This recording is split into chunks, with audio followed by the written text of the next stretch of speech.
Bonjour à tous les poneys et autres créatures. On nous a demandé quand allions-nous critiquer le film My Little Pony.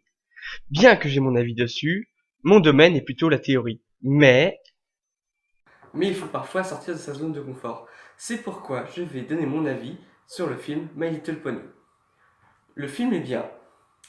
Il n'est certes pas parfait, il a certains défauts, mais je le trouve bien. Le fait que j'y sois allé sans attente, quoi que ce soit, a pu m'aider à l'apprécier. Je ne suis pas spécialiste de la critique. Je vais donc commencer par ce que j'ai moins aimé vers ce que j'ai le plus aimé, de manière croissante. À mon avis, le plus gros défaut du film vient de l'écriture. Les personnages comme Fluttershy et Applejack ne sont pas développés dans le film. Fluttershy a le droit à 15 secondes du film et Applejack n'est là que pour sortir des évidences.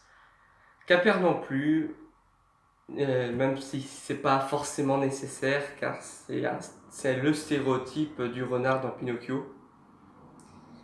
Il est plus développé dans le préquel, en bande dessinée, mais le film devrait pouvoir se suffire à lui-même.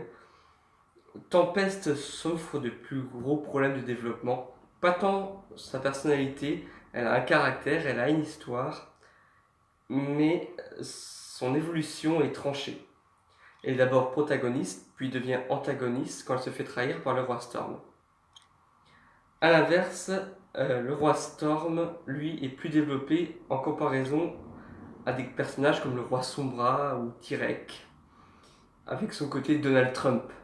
Et ça en fait un personnage crédible en fait. Le second plus gros des films, c'est la série My Little Pony. Le film doit pouvoir se suffire à lui-même, mais il ne faut pas oublier que la série existe. Et il présente par rapport à celui-là des incohérences.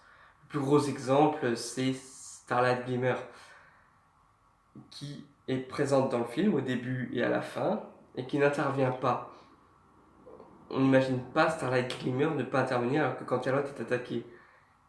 Ça aurait été moins incohérent qu'elle ne soit pas du tout présente au moment de l'action ou avant l'action. C'est pas un garde royal. Le fait qu'il n'y ait pas de garde royal reste crédible par rapport à la série, mais pas à Starlight Glimmer. Passons à ce que j'ai aimé. D'abord, l'animation.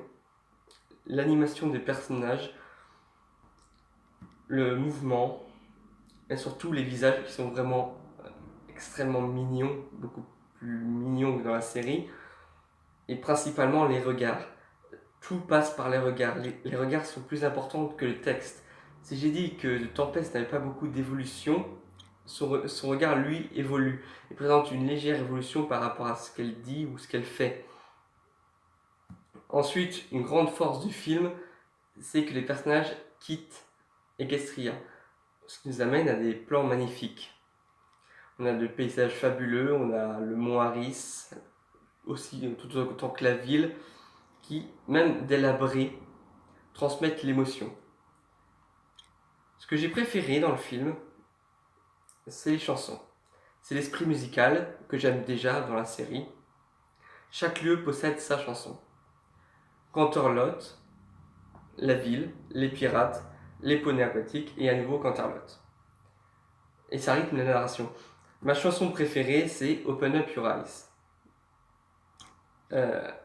Même si elle perd un peu en VF. En VF, contrairement en VF, ma chanson préférée, c'est We Got This Together. Nous sommes plus forts ensemble. En troisième, je mettrais Friend You Need. L'ami que vous cherchez, que ce soit en VF comme en VO. Les autres sont bien, mais elles sont éclipsées par les trois premières et par celles de la série. Au final, si je devais la noter, je lui mettrais 75%. Salut!